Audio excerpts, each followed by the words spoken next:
Nuestra Señora de la Aurora.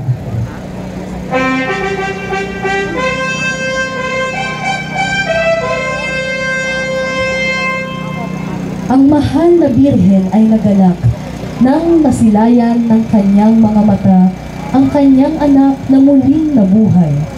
Lahat ng hapis na kanyang nadama ay tila natabunan ng tuwa at galak sa muling pagkakakita ng anak niyang nagtagumpay sa misyon ng pagliligtas sa sanlibutan. Nuestra Señora de la Aurora, ipanalangin mo kami. La Dormición de la Virgen María.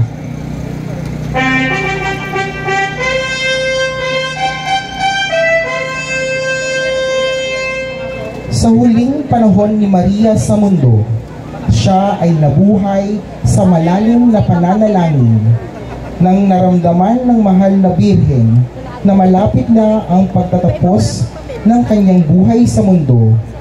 Ang mga apostol ni Kristong kanyang anak ay nanatili sa kanyang tabi hanggang sa siya ay namatay. Ang mahal na Birhen ay inilibing ng mga apostol na nagmamahal sa kanya, ngunit di naglaon ang kanyang banal na katawan at kaluluwa ay umakyat sa langit na siyang kaharian ng kanyang anak na si Jesus. Birheng inakyat sa langit, ipanalangin mo kami.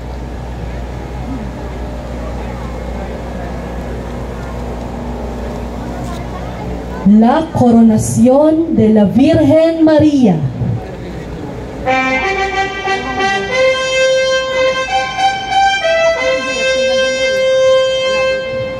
Matapos iakyat sa langit ng kaluluwa't katawan, si Maria ay pinarangalan ng buong kalangitan bilang reyna ng langit at lupa. Ang ganap na pagliligtas ng Diyos kay Maria at ng kanyang taglay ngayong kaluwalhatian ay isang batayan din ng ating pag-asa para sa sarili nating ganap na kaligtasan. Ginugunita natin ang tagumpay na ito ni Maria sa ikalimang misteryo ng luwalhati ng banal na rosaryo.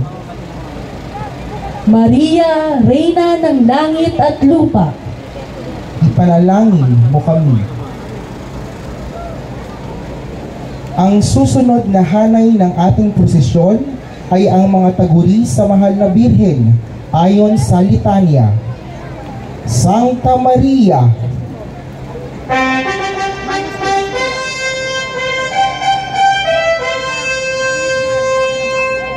ang kabanalan o pagiging santa ni Maria ay bunga ng bukod tanging pagpapala na ipinagkaloob ng may kapal.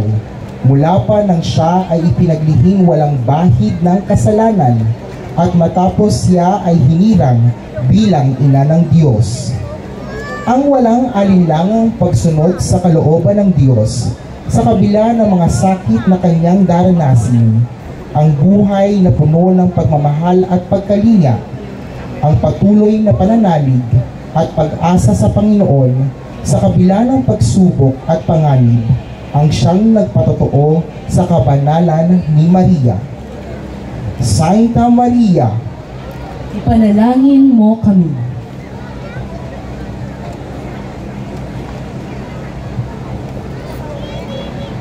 Divina Estrella,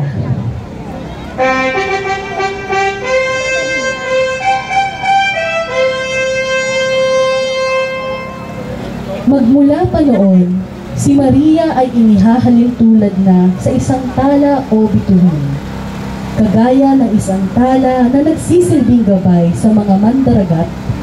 Si Maria din ay ating nagiging gabay patungo kay Kristo.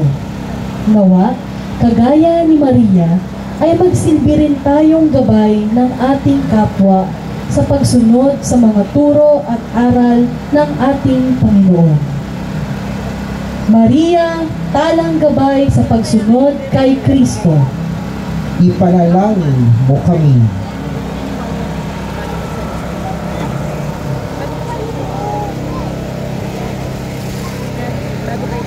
La Adolorata.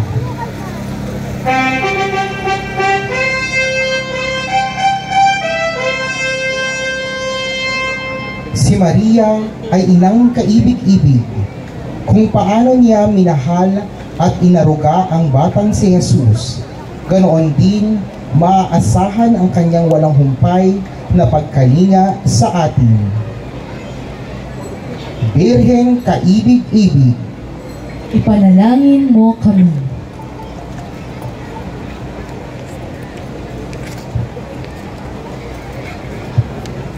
Nuestra Señora de la Porteria.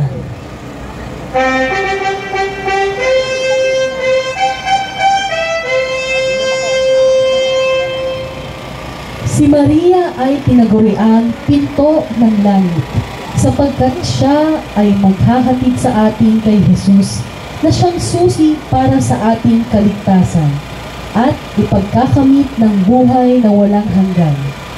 Patuloy tayong dumulog kay Maria upang pagdating ng takdang panahon, tayo man ay kanyang ihatid sa kalangitang ating tita. Mahal na Birhen, pinto ng kalangitan, ipanalangin mo kami.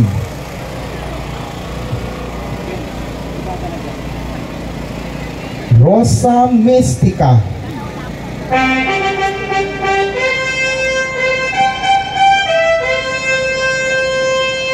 Sa litanya ng Loreto, ang mahal na Birhen ay tinatawag na Rosa Mystica. Sa Biblia, ang esposa ng Espiritu Santo ay tinatawag na saradong hardin. Isinasalarawan ito ang pagkawalang bahid ng mahal na Birhen. Si Maria ang bagong hardin ng Eden, kung saan mismong nananahan ang Panginoon.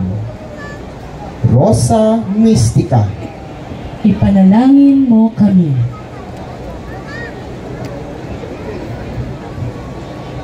Santa Maria, Madre de la Iglesia.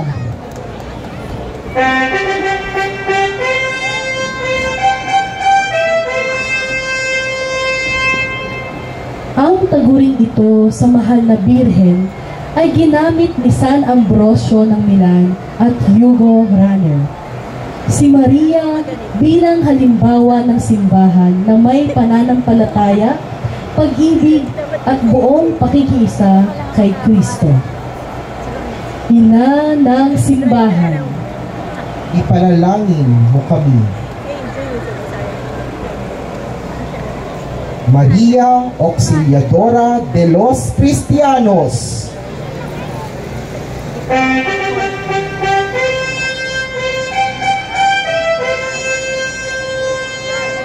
debosyong sinimulan ni San Juan Bosco sa Turin, Italia.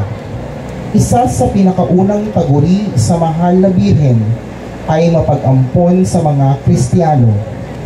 Ang makapangyarihang pamamagitan ni Maria ay namalas sa iba't ibang labanan na pinanalunan ng mga Kristiyano.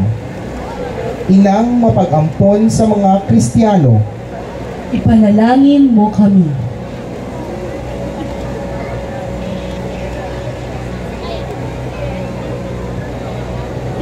Reina de los Ángeles,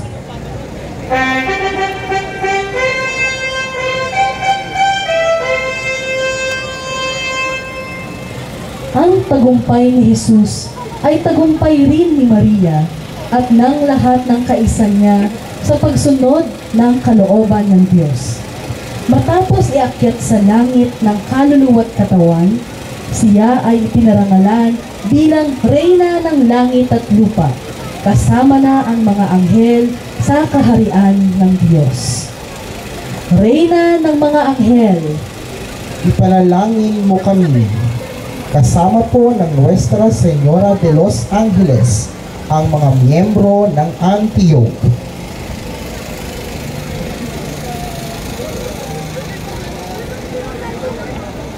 Our Lady, Mirror of Justice,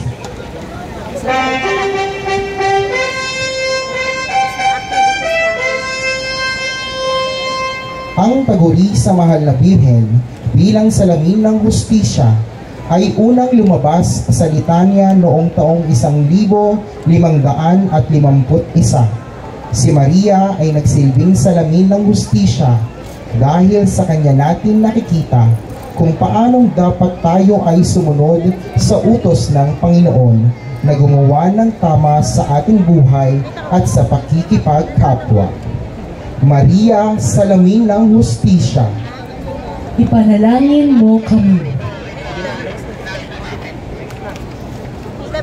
Nuestra Señora de la Fe, Esperanza y Caridad.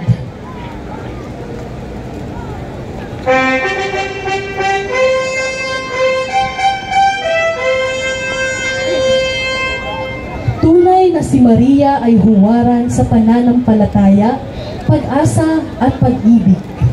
Siya ang pinakapanulukan ng ating relihiyon, pananampalataya sa Diyos, pag-asa sa kinabukasan niya, at pag-ibig sa kapwa-tao.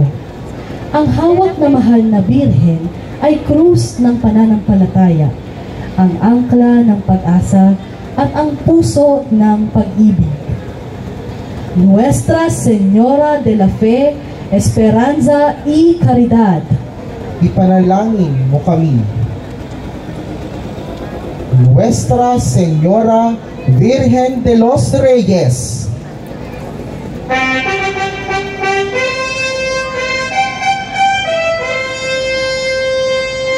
si Maria, ina ng mga Katolikong hari at reyna. Ang debosyon sa Virgen de los Reyes ay nagsimula sa Sevilla, Espanya, noong 13 siglo. Nakararanas noon si Haring Fernando ng Espanya ng maraming pagsubok. Kasama na dito ang panghihina ng kanyang loob at pananampalataya. Dahil dito, nagpagawa ang kanyang asawang si Reyna Juana ng isang marikit na imahen ng mahal na birhen upang tulungan si Haring Fernando na manumbalik ang pananampalataya at lakas ng loob. Isang gabi, habang siya ay nagdarasal kaharap ng nasabing imahen, napaluhod si Haring Fernando at sinambit, "Tulungan at ipagtanggol mo ako, ina ng Diyos." Laking mangha ni Fernando ng kanyang maaninag na tila gumalaw ang mga labi ng imahen at sinabing, "Fernando, sa pamamagitan ko, ikaw ay makatatanggap ng palagiang tulong." Magmula noon ay nalampasan ni Fernando ang kanyang mga pagsubok at ang birhen bilang ina ng mga hari ay tinakdang patrona ng Sevilla. Mahal na birhen, ina ng mga hari, ipanalangin mo kami.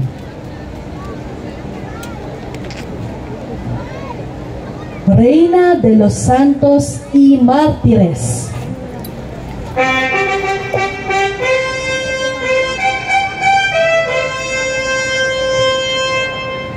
tunay na kahanga-hanga ang katangiang biyaya na ipinagkaloob ng Espiritu Santo sa mahal na birhen, upang bilang isang ina ay maitaguyod niya ang buhay ng iglesia sa pagkakaroon ng mga santo o banal na ngayon ay nagtatamasa ng ligaya ng langit sa piling ni Maria bilang kanilang reyna.